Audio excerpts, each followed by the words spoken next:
Hello and welcome to this first introductory episode of my new gaming channel, Get Back in the Fight.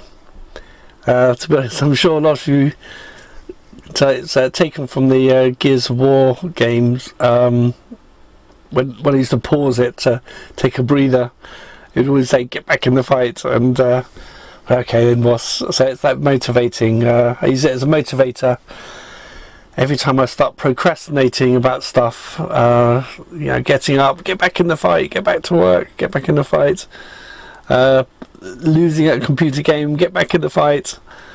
So it does help me a lot, but really the name is to celebrate my rekindling love of gaming, to be honest. Just feeling like just enjoying getting back into gaming. So that's the name of this channel, Get Back in the Fight. Having watched and enjoyed so many YouTube channels celebrating gaming, I really wanted to add my 2 pennies worth, sharing my own experiences.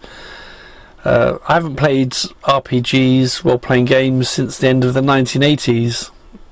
I was like 18, just finished school and felt like I had to pack up my Dungeons and Dragons books, my Dungeon Master book, and become a grown up basically. So I said farewell to that incredible, intensive, central part of my life of about 7-8 years of becoming a teenager, and just having a wonderful time hanging out with my mates basically. It's just such a lovely, brilliant time to be able to have the opportunity to do this stuff. So as I said, I packed that up. Then after my brother got me into playing console games in the early 2000s, I couldn't believe it when I saw there was a resurgence of people playing D&D again on YouTube. This time it was adults playing, not kids.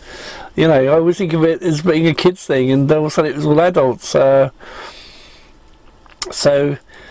it all felt like a bit of a guilty pleasure, really, that adults were playing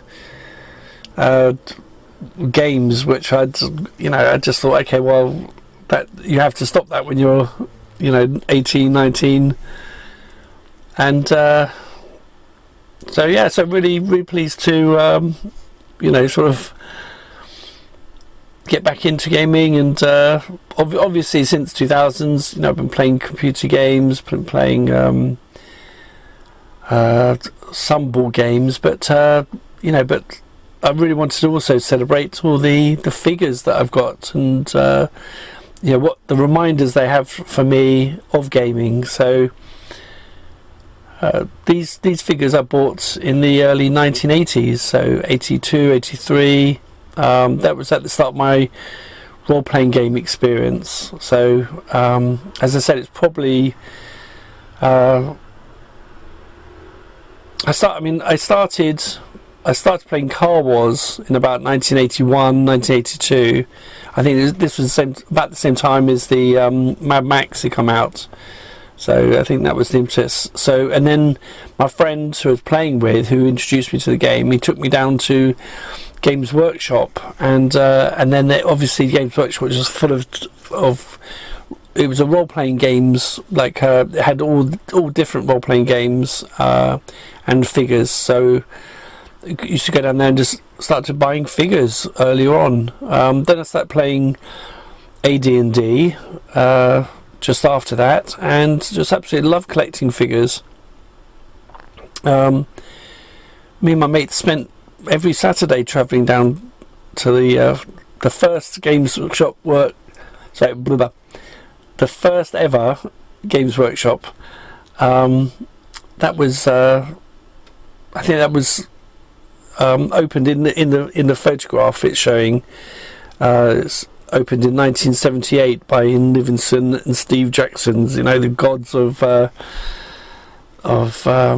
gaming as far as I was concerned. So they opened the first Games Workshop, and it was just a a really nice role-playing shop with they had White Dwarf, the magazine, which you'd always get every time we go down there, and you know, sort of basically just look at all the amazing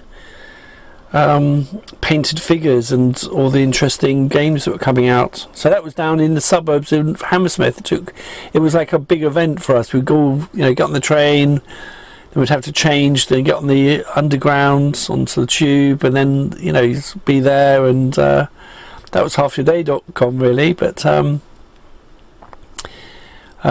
then and then along with that, with one of my other best friends, I started painting figures as a job. You know, it's only like 14, I think. There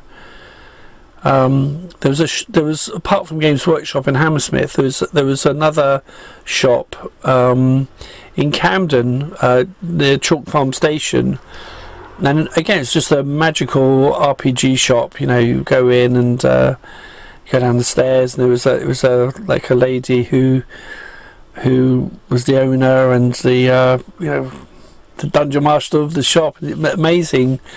And she had just so many different games and that there, and she gave me and my friend a job painting figures for people who come in, buy figures, have them painted, and you know, just really wonderful, just wonderful experience.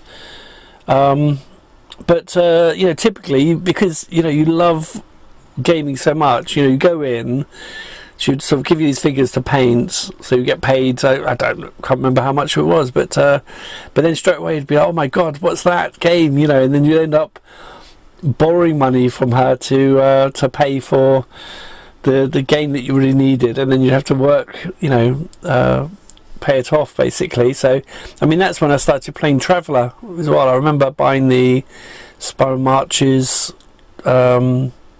chart and the Traveller starter pack there too, and that was a huge one for me as well.